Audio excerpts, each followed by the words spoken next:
अब देखिए atomic structure के इस क्वांटम वाले पार्ट से एक ये क्वेश्चन है कि for a 3s orbital size 1/9√3 into 1/a0 ⁴ into 6 - 6 alpha plus alpha square into e⁻α/2 where alpha is 2r into z/3a0 लिख सकते। अब इसमें जो क्वेश्चन पूछा गया है वो ये कह रहा है कि find the maximum radial distance of node from nucleus. ठीक है, अब ये साई फंक्शन जैसा स्क्रॉडिंजर में हम लोग लिखते हैं कि भाई वो पूरी जो थ्योरी है वो उस वीडियो में है, आप देखिएगा एक बार जो क्वांटम पे है। ठीक है, कि जहाँ पे मतलब हम लोग प्रोबेबिलिटी की बात करते हैं, इलेक्ट्रॉन के फाइंड करने की प्रोबेबिलिटी लिखते हैं। ठीक है ना, तो जहाँ तक नोड के बारे में पता है आपको कि नोड का मतलब क्या हो गया, वहाँ पे जो प्रोबेबिलिटी होना चाहिए, probability of finding the electron, वो क्या होना चाहिए, ज़ीरो होना चाहिए। ठीक है ना, तो हम लोग यहाँ पे लिख सकते हैं फॉर रेडियल नोड क्या होना चाहिए, probability of finding the electron वो क्या होना चाहिए, ज़ीरो। तो अगर यहाँ से देखें, देखना probability of finding the electron ये क्या होना चाहिए, ज़ीरो।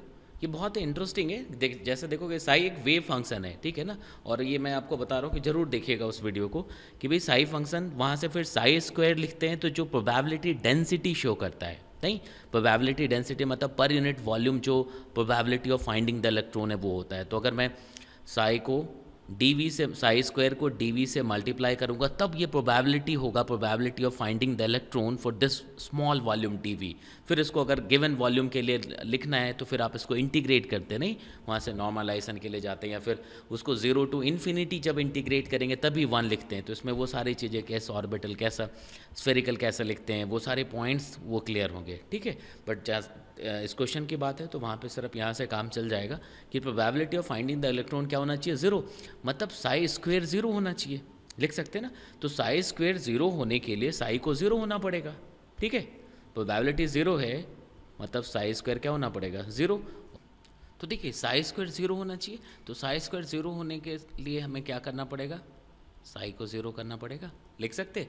अब देखो साई ज़ीरो हो गया, अब यहाँ पे देखो ये, अब इसमें ये पार्ट कांस्टेंट है, ये ज़ीरो नहीं हो सकता। ठीक है, तो इस पार्ट को ज़ीरो करते हैं हम लोग, है ना।